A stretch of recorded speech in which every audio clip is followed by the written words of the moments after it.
Et bonjour Jean-Luc Lemoyne. Bonjour Philippe. Jean-Luc, tous les jours vous intéressez à un programme pour nous, c'est votre session de rattrapage. Et aujourd'hui, vous êtes plongé dans une émission qui marche très bien, émission sur C8. Oui, aujourd'hui je me suis fait plaisir. J'ai regardé William à midi. J'aimais beaucoup William Lémergie dans Télématin, mais il y a un truc qui m'a toujours dérangé dans son émission, c'était la notion de matin. Ah oui. Donc là j'ai eu l'impression d'avoir Télémidi, qui correspond beaucoup plus à mon rythme biologique. Et j'ai retrouvé mon William, mais plus speed que jamais.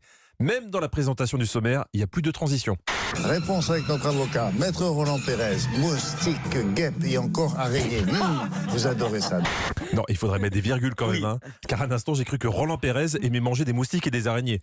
Alors, c'est quoi le style William Lémergie ? Déjà, quand il écoute ses chroniqueurs, il s'intéresse vraiment.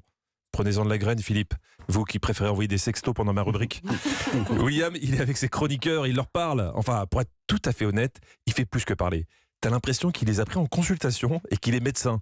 Là, un de ses chroniqueurs lui parlait de voyage en montgolfière. On a les pieds stables, par contre, voilà, on n'est pas ballotté dans le ballon. Mais non, si vous franchement. penchez comme ça, vous avez... Ah bah si vous penchez, vous faites très attention, ouais, ça fait un... Non, mais vous avez le vertige quand vous penchez. Ah moi oui, Mais sinon, non. mais sinon non. Non, sinon ça va, quand on regarde comme ça va. D'accord. D'accord. Alors vous me prendrez un petit tanganil, mais seulement pendant les repas. Au passage, le chroniqueur Yoann Latouche va nous parler de quelque chose de très risqué. Dorian me disait, lui c'est un jeune pilote, il fait pas ça depuis longtemps, et il y a déjà eu plein de demandes en mariage, William, dans les montgolfières, c'est un endroit où on peut faire ça. Voilà, donc si vous voyez des gens tomber des montgolfières, c'est certainement des gens qui ont répondu non à une demande en mariage. Quand t'es chroniqueur de William, t'as intérêt à bien maîtriser ton sujet parce que tu sais que le patron ne lâchera rien.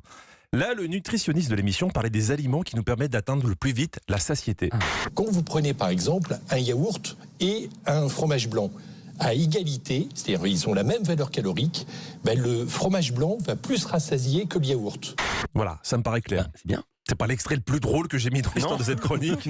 On est d'accord, mais ça me paraît clair. Mais 2 minutes plus tard, William y revient.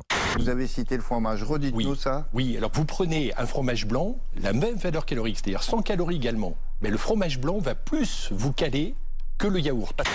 Bon, c'est toujours pas l'extrait le plus drôle de l'histoire de cette chronique, mais c'était important de le préciser. Mais William va insister. Et oui, Fromage blanc. Donc. et l'amande, c'est Et pareil. c'est bien, c'est mieux. C'est mieux, parce que là, vous allez plus tenir. Si vous prenez un fromage blanc, vous avez une petite... Sinon, si par vous exemple, prenez l'autre, le yaourt. prenez le non. yaourt, C'est plus une chronique, c'est une garde à vue. À la fin, le nutritionniste ne savait plus où il habitait. Du coup, il a craqué. Il a dit ce qui était vraiment important pour atteindre la satiété. c'est pour ça qu'il faut rien faire d'autre aussi en mangeant. Il ne faut pas des distracteurs d'attention, etc. Il faut manger vraiment en pleine conscience. Quand vous mangez, vous ne faites que ça. Pas regarder la télé quoi. Faut pas regarder la télé, quoi. Dire ça pendant une émission diffusée à l'heure du déjeuner, je trouve ça très courageux. T'as raison. Et en même temps, il nous aide, avec certains sujets.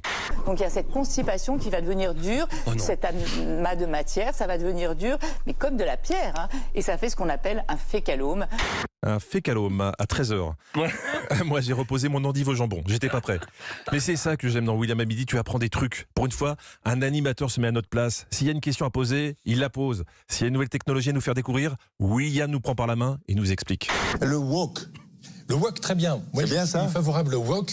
Alors, on va me Alors dire, WOK, quelle vous connaissez, je sais pas si vous connaissez tous, oui. Oui. Le wok, le voilà. Hein. C'est une grosse poêle, si vous voulez, le grosse wok. poêle. Bon, là, on a surtout découvert que William ne doit pas passer beaucoup de temps en cuisine. Parce que le wok, c'est pas non plus la nouveauté de l'année. Nous, on est déjà rendu au wokisme. Tu verras, c'est sympa aussi. Allez, bonne découverte à tous. Merci beaucoup Jean-Luc. Je me souviens plus du tout de l'info. 100 calories, yaourt, fromage blanc. Voilà, il y en a qui... Non, je déconne. Et le